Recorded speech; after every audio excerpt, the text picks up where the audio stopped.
Okay, good evening, everybody. Today is Thursday, April 19th, 2012. This is a special edition of the call. Last week, we had a call on EFT and discussions of the teachers of this EFT, Fred and Nina Gutierrez, and we encountered some very mysterious problems. For the first time that I've used TalkShoe, out of maybe close to 200 times, the board froze up. I was unable to mute anybody, and there were a number of people on that wanted to speak to share their stories. Now, the purpose of this call is to allow a forum for people to speak. Because as we know, right now, our nation is in the throes of some very nasty stuff. We're at all-out war, the spiritual war, financial war.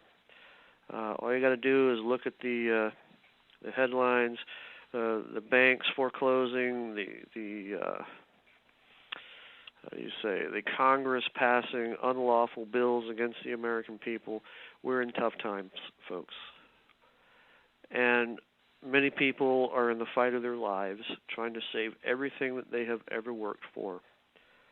And there's a number of people in this field, like Jack and Margie, who are stepping forward to help those people out.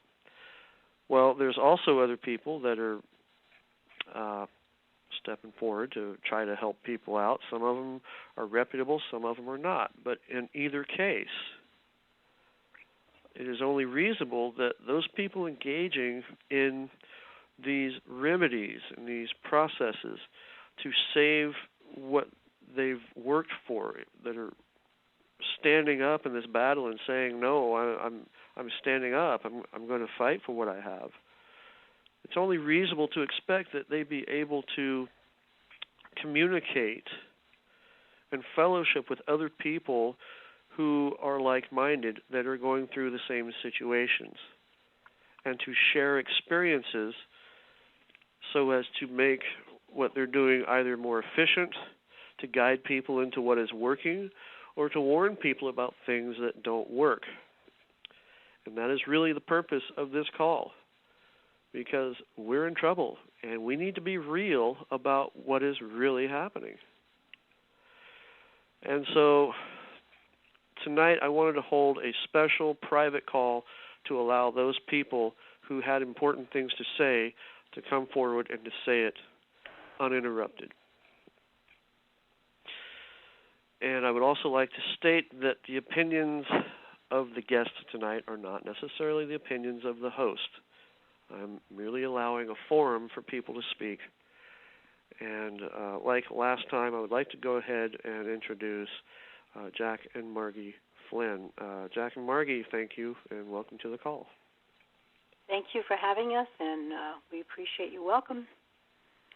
Good evening, all. Good to be here. Hope everybody's doing well tonight.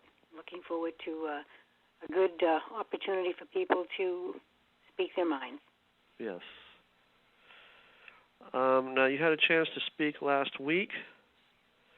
Is there anything more that you wanted to add this week at this time? I think we pretty much said everything that we had to say last week. We broached the subject pretty well. As we had mentioned last week, we have spoken to literally hundreds of people in the Hawaiian Islands who have been snookered in one way by Fred and Nina, okay? Being snookered in a tough time, in a tough economy, when one is about to lose his home, and someone in that situation has most likely already lost his job and lost most of his income and spends his last dime on a method that doesn't work, is the height of low character, okay? Anyone who perpetrates that type of scheme on someone in desperate trouble really should be taken to the cleaners himself. And the purpose of this program, Tad, as you mentioned before, is to air different views. Because if people are going to involve themselves in various programs to save their properties, then those people should have the opportunity to speak with other people who have had firsthand direct experience with the people teaching those programs, so that the folks who dealt with the teachers can now tell the people about their experiences with the teachers. And last week we had about 25 people from Hawaii who were on this, or who tried to get on this call. And unfortunately, as you had said last week, it was most likely hacked. That has never happened before. I wish we had the 25 people back on the line, but as the evening progresses, maybe we will get some of those people back on the line. And indeed, we are in tough times. The country is in very, very tough times. The people are having severe problems, okay? And when people have severe problems in tough times, that's when the charlatans come out. It happens in every economic disaster throughout history. The charlatans come out with magic cures. The people in a desperate state go for those magic cures and find out, for the most part, with rare exception, those magic cures do not work. The people are out both their money and they're out their houses. But we'll let the people from Hawaii and the other folks on the line tell their stories because, as I said before, they have direct first-hand experience. Now, I would like to take this opportunity to rebut some things that Kelby said on his EFT support call recently. I think it was last night or the other night.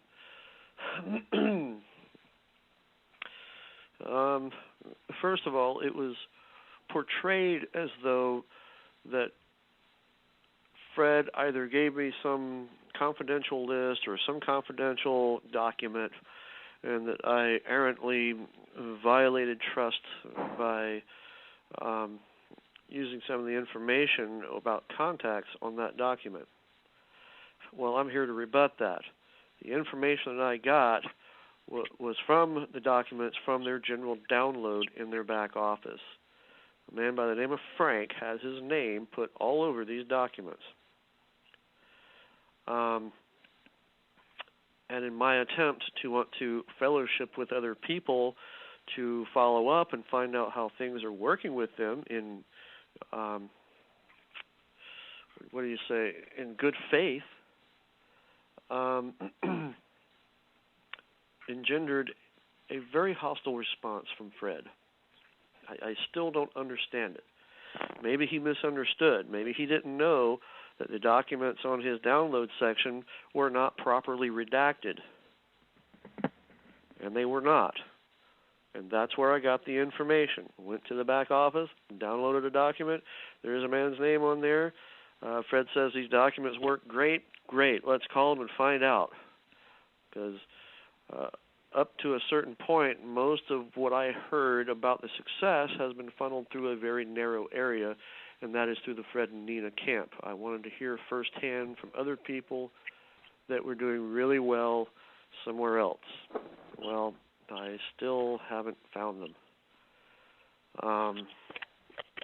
Also,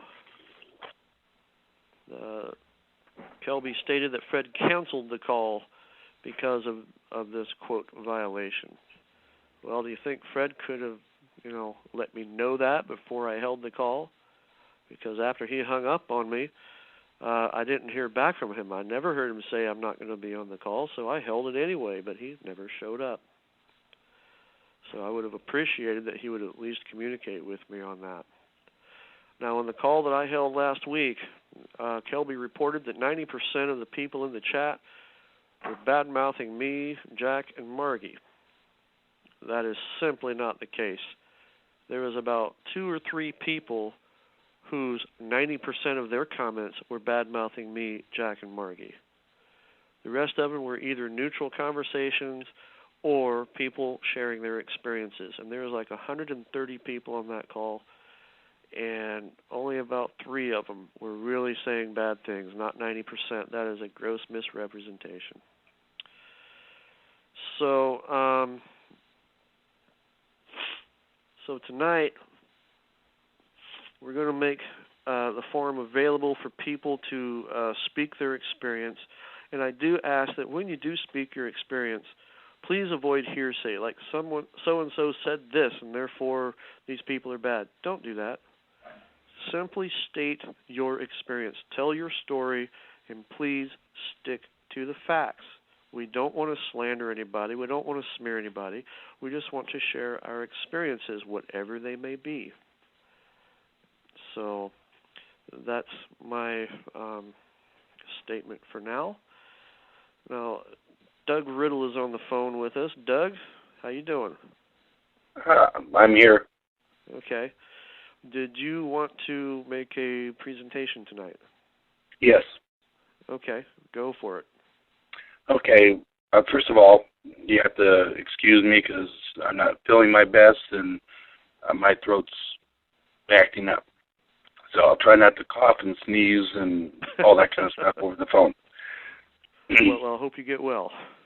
Thank you. Second of all, I heard from several people who called me up that said that either Kelby or Fred had indicated that they talked to somebody who is well known on A4V in the Portland area, and to the best of my knowledge, I am the only one that is well known for having AFV work for him.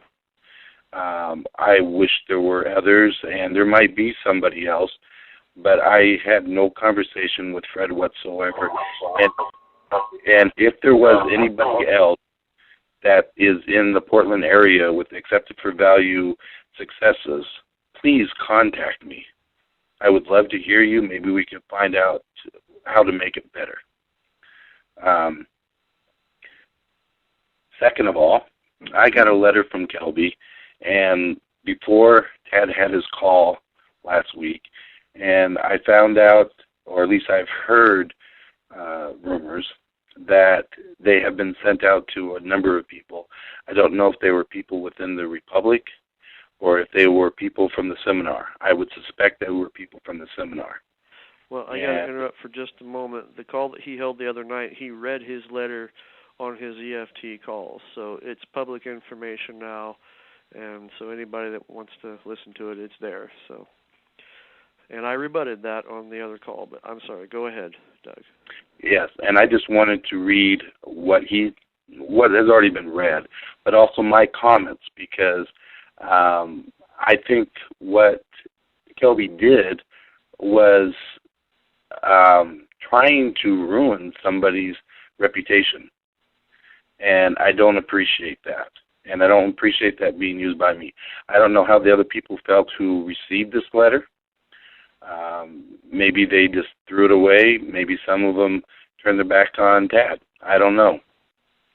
But there was no reason to get me involved. And since I have been brought into this by way of this letter, and because I have some information and stuff on Tad's website, I feel it necessary to read my comments I made to him, of which he has yet to respond in any way to my response back to him. But it starts out with, as was been read before, Tad, you are blatantly malicious and intentionally disseminating hearsay without any support, facts, or evidence. And this was before he held his call. So I told him, you mean by having people tell their story? And then he writes, until somebody comes forward with any kind of statement whereby they attest by affidavit under pains and penalties of perjury that their statement is factual, everything that you are saying or reporting is nothing short of defamation and slander. And I disagree. That would be in a court of law. These people were coming to the call that had not even taken place yet with their own statements. Kelly goes on to say that in and of itself is a great disservice to the people of our nation. And I would agree in a heartbeat if it came from one man or woman, but we were gathering information from other people.